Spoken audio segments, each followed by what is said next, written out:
চলে এসেছি আবারও একটি নতুন ভিডিও নিয়ে। আজ বানাবো আমাদেরই নিজেদের বাগান থেকে তোলা কচুর শাক।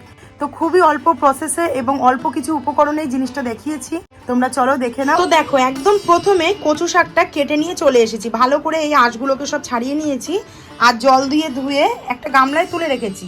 আর এর হাফটা কচু শাক আমি এখানে সেদ্ধ বসিয়ে দিয়েছি, সেটা সেদ্ধ হয়ে গেছে। আর তার মধ্যে এই কচু শাকগুলো আমি দিয়ে দেবো, হালকা লবণ দিয়ে প্রথমেই সেদ্ধ করে নেব। এবার দেখো কচু শাকটা রান্নার জন্য কি কি লাগছে। এখানে আমি কেটে নিয়েছি 4টে বড় সাইজের পেঁয়াজ, নিয়েছি 4টে শুকনো লঙ্কা, আর এখানে নিয়েছি 3টে মাঝারি সাইজের রসুন, খোলা ছাড়িয়ে ভালো করে ধুয়ে রেখেছি। আর এখানে নিয়েছি বেশ খানিকটা লঙ্কা, আমরা ঝালটা পছন্দ করি বলে এখানে বেশি লঙ্কা নিয়েছি, তোমরা তোমাদের প্রয়োজন মতো লঙ্কা দেবে। আজকের কচু শাকের মেন অ্যাট্রাকশন এই কাঁচা ছোলা। এই কাঁচা ছোলা দিয়ে আজকে কচু শাক রান্না করে তোমাদেরকে আমি দেখাবো। তো চলো রান্নার প্রসেসে যাওয়া যাক। একবারে সেদ্ধ করতে পারিনি অনেকটা কচু শাক বলে হাফটা সেদ্ধ করে নিয়েছি, আর হাফটা এবার কচু শাক দিয়ে দিলাম গামলার মধ্যে। কচু শাক সেদ্ধর জন্য দিয়ে দেবো পরিমাণ মতো জল। এখানে আমি 2 কাপ মতো জল ব্যবহার করলাম। আর দিয়ে দেবো পরিমাণ মতো লবণ, এখানে আমি 1 চামচ লবণ ব্যবহার করলাম। এবার আমি এটাকে সেদ্ধ বসিয়ে দেবো।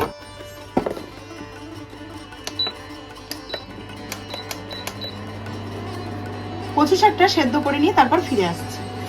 10 মিনিট ফোটানোর পর দেখো কচু শাক কত কমে গেছে, আর কচু শাক কিন্তু এখানে সেদ্ধ হয়ে গেছে। এবার ঢেলে নেব। তো আগের কচু শাকটা এখানে ঢালা রয়েছে। এবার আমি এখন যে কচু শাকটা সেদ্ধ করলাম সেটা ওর ঢেলে পরিষ্কার জল দিয়ে খুব ভালো করে জলটাকে ঝরিয়ে নেব। কচু শাকের ওখানে জলটা ঝরতে থাকুক, ততক্ষণ তোমাদেরকে আমি দেখাই। আজকে তো রসুনটা আমি ছেঁচে এখানে করব কচু শাক, তার জন্য রসুনগুলো সমস্তটা নিয়ে নেব এই হামানদিস্তার মধ্যে।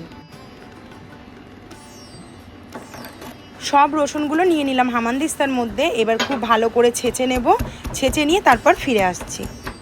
রসুন এখানে ছেঁচে নিয়ে চলে এসেছি। বেশ খানিকটা রিফাইন বসিয়ে দিয়েছি। এবার দিয়ে দেবো বেশ খানিকটা রিফাইন তেল।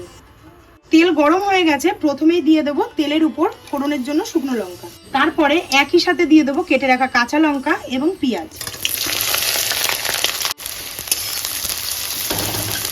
পেঁয়াজটা নরম করে একটু ভেজে নেব, এই 30 সেকেন্ড মতো। পেঁয়াজটা নরম হয়ে গেছে, এবার দিয়ে দেবো ছেঁচে রাখা রসুন।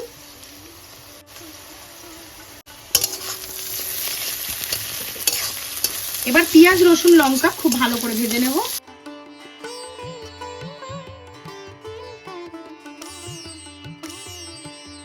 এখানে দেখো পেঁয়াজটা রসুনটা কিন্তু খুব সুন্দর করে লাইট ব্রাউন করে ভেজে নিয়েছি। এই পর্যায়ে দিয়ে দেবো আমি বাটিতে ভিজিয়ে রাখা কাঁচা ছোলা, তারপরে দিয়ে দেবো সেদ্ধ করে রাখা কচুর শাক।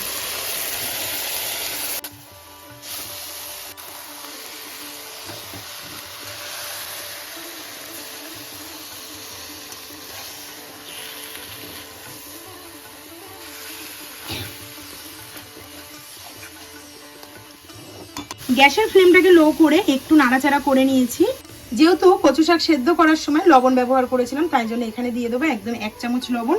পরে যখন কচু শাক শুকিয়ে যাবে তখন যদি মনে হয় আর একটু লবণের প্রয়োজন আছে সেই অনুযায়ী তাহলে দিয়ে দেবো পরে আবার একটু লবণ। এরপর এখানে আমি 1 চামচ হলুদ গুঁড়ো ব্যবহার করেছি। হলুদ লবণ দিয়ে খুব ভালো করে এবার আমি কষে নেব। এখানে আমি 1 চামচ হলুদ এবং 1 চামচ লবণ ব্যবহার করেছি। গ্যাসের ফ্লেম হাই করে এবার শুধু কষে কষে কচু শাকটাকে একদম শুকনো শুকনো করে নেব।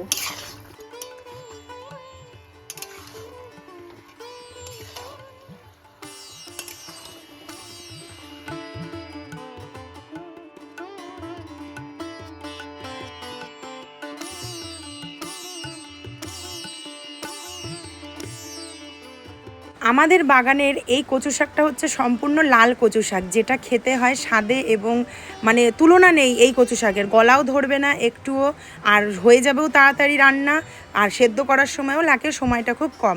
তোমরা বাজার থেকে আনলেও যে খারাপ হবে এমন কোনো কথা নেই। অবশ্যই কচু শাক কিন্তু আমাদের প্রত্যেকেরই খাওয়া দরকার। কচু শাকের অনেক উপকারিতা আছে, আর তোমরা দেখলেই হয়তো বুঝতে পারছো আমি কিন্তু কনস্ট্যান্ট হাই ফ্লেম করে নাড়াচাড়া করে উপর নিচ করে ওলট পালট করে কিন্তু কচু শাকটাকে কষাচ্ছি, যত কচু শাককে তুমি কড়াইয়ের মধ্যে টানবে, যত জল শুকিয়ে যাবে, যত শুকনো শুকনো হবে, তত কিন্তু কচু শাক খেতে দুর্দান্ত লাগবে। তো আমার এই রেসিপি যদি ভালো লেগে থাকে অবশ্যই কিন্তু বাড়িতে একবার হলেও ট্রাই করো। আর কচু শাক এখানে আমার শুকিয়ে গেছে, এইবার উপর থেকে দিয়ে দেবো আমি 2 চামচ চিনি। তোমরা যে যেরকম চিনি পছন্দ করো সেই অনুযায়ী কিন্তু মিষ্টিটা দিয়ে নেবে। আর এইবার চিনি দিয়ে আর বেশিক্ষণ না, আর 10 মিনিট মতো কষিয়ে নেওয়ার পরই কিন্তু আমি সার্ভ করে নেব। তো চলো আর কিছুক্ষণ কষিয়ে তোমাদেরকে সার্ভ করে দেখাই কচু শাকটা কেমন হলো। এবার আমি একটা সার্ভিং বোল নিয়ে নিয়েছি, তার মধ্যে গরম গরম ধোয়া ওটা কচুর শাক আমি সার্ভ করে দিচ্ছি। দেখে বুঝতে পারছো কতটা মাখো মাখো হয়ে এসেছে। এর সাথে জাস্ট গরম একটু ভাত আর এরকম কচুর শাক, আর কিচ্ছু লাগে না। সাথে যদি পারো একটু লেবু নিয়ে নেবে, জাস্ট অসাধারণ। বিশ্বাস করো আমার মতো যারা কচু শাক প্রেমী আছো তাদের এই কচু শাক দিলেই কিন্তু যে যতটুকু ভাত খাও ততটুকু ভাত সোনামুখ করে উঠে যাবে। আর বেশি কিছু সাইড ডিশ, মাছের ঝোল, মাংস কিচ্ছু লাগে না। এই কচু শাকের স্বাদ অমৃত সমান। আমার মতো ভাবে এরকম কচু শাক তোমরা কারা কারা বাড়িতে রান্না করো সেটাও কিন্তু আমাকে কমেন্ট সেকশনে জানিও।